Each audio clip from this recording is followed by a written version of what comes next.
Hey, Eagle fans, I'm Thomas Mott. Welcome to our Philadelphia Eagles news and review video here on a Wednesday. Plenty to go ahead and get into, including wide receiver discussions. More on that in a second. First, stick around to find out later on in today's video how you can get a shout out on tomorrow's video. Like literally, video is all planned out. Just want to get you guys, I'm going to give you guys a shout out. So if you want to see how to do that, stay tuned for later on in today's video. All right, let's jump into the wide receiver discussion because we always talk wide receivers because wide receiver is a popular topic, a hot topic right now in Philadelphia. And of course, there are multiple reports suggesting Philadelphia, as we know, is eyeing a first-round wide receiver. And it seems very much a lock that Philadelphia is going to take one at either 15 or 18. Now, they've taken wide receiver the first two or twice back-to-back rounds, or back-to-back first rounds, I should say, in Treylon Burks and, of course, Devontae Smith. And we know that Howie Roseman tried to acquire a wide receiver this offseason, all culminating in the idea Philadelphia Eagles are going to go ahead and take a wide receiver early and often in this draft. This leads us into a Peter Schrager tweet. You guys know I'm a Peter Schrager fan. NFL Network does some great job there on Good Morning Football. I just love this tweet so much, I wanted to share it with you, right? Throw it up. Quote, could Eagles go wide receiver in the first round 3 straight years? The answer is absolutely. Depending on the way the first round plays out, they may be in a sweet spot at 15 and get one of the top 5 before a host of wide receiver needy teams. Eagles have 15, 18, and 8 other picks. Wide receiver at 15, check mark. Like, I agree. I mean, seriously, like, Philly is taking a wide receiver in round 1. Really, the question is, which one is going to fall to them? Because we know that Atlanta might take one at number 8. The Jets could be interested in taking a wide receiver. The Ravens might be interested in taking one. Like, there are plenty of wide receiver needy teams early.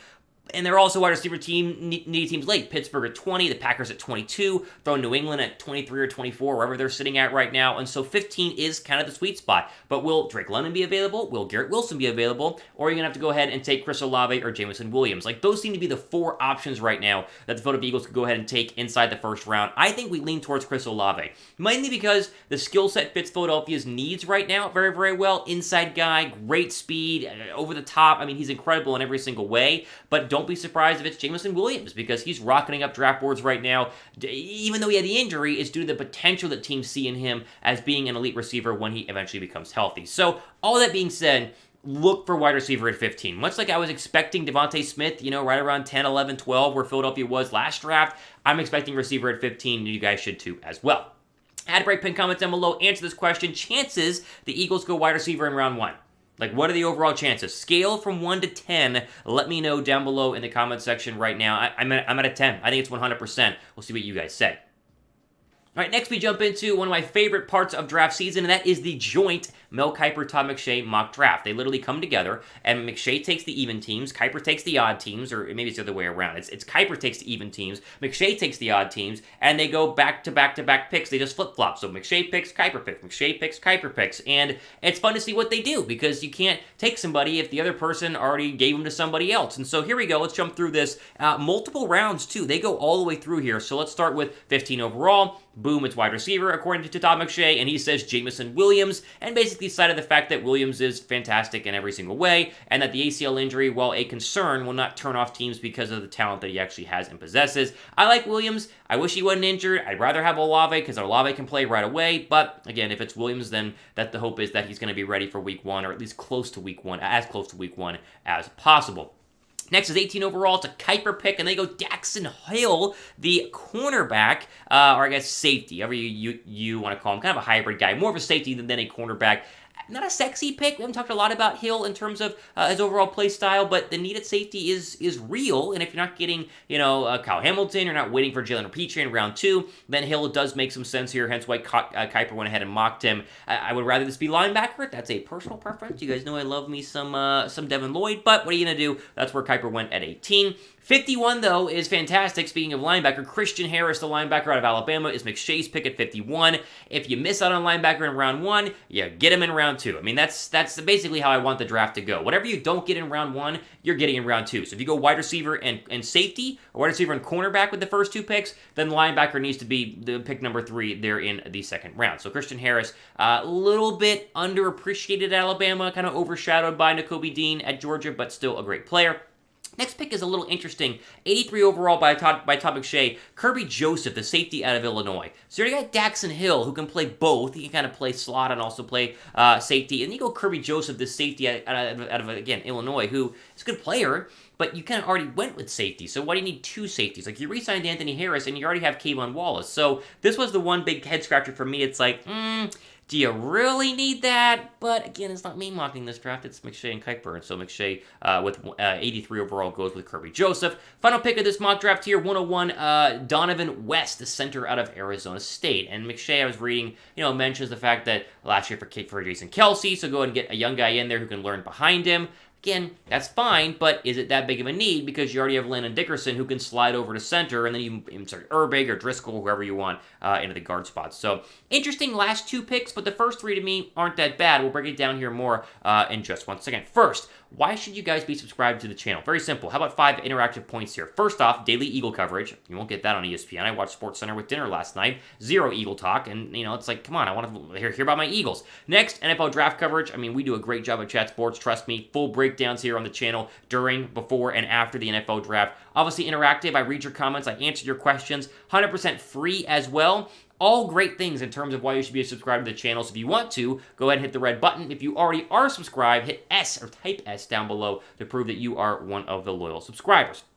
Again, here are all of the picks. Run through them one more time. Jameson Williams, Daxon Hill, Christian Harris, Kirby Joseph, and Donovan West are the 5 that Mel Kiper and Todd McShay went ahead and joint mocked to our Philadelphia Eagles. So we'll see. Again, I've looked at so many mock drafts the past month. It's like I get a little tired of it, but at the same time, it's kind of fun just to learn about new players and talk about players and see who's going to make the Eagles a much better team.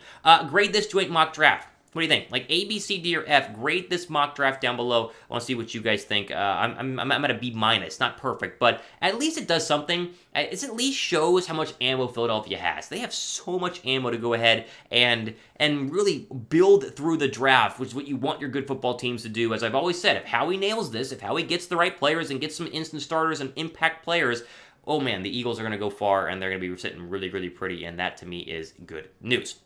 All right, we'll get to Brandon Graham's injury update here. Good stuff in just 1 second. First, the Eagle draft hats. Again, we talked about these before. They are still available in your size, in your style, flat bill, snapback, baseball cap, whatever you want. The official draft hat of your Philadelphia Eagles for the 2022 NFL Draft can be had at the link on your screen, at the link in the description box, or I'll say it right now, chatsports.com/Eagles hat. That's the link you need. Chatsports.com/Eagles hat. You go to that link, pick up your draft hat, rock it on Thursday. It'll be the same one, hopefully, that maybe Devin Lloyd is wearing whenever he takes the stage as maybe the newest member of the Philadelphia Eagles, or Chris Olave, whatever, who knows. Okay, let's go ahead and get into quickly this Brandon Graham take from Derek Gunn, who hosts, I believe it's a podcast, Sports Take with Derek Gunn. He was asking Brandon Graham about where he's going or where he's at in his injury rehab, and here's what he said. Quote, this is from Graham. I'm OTA ready.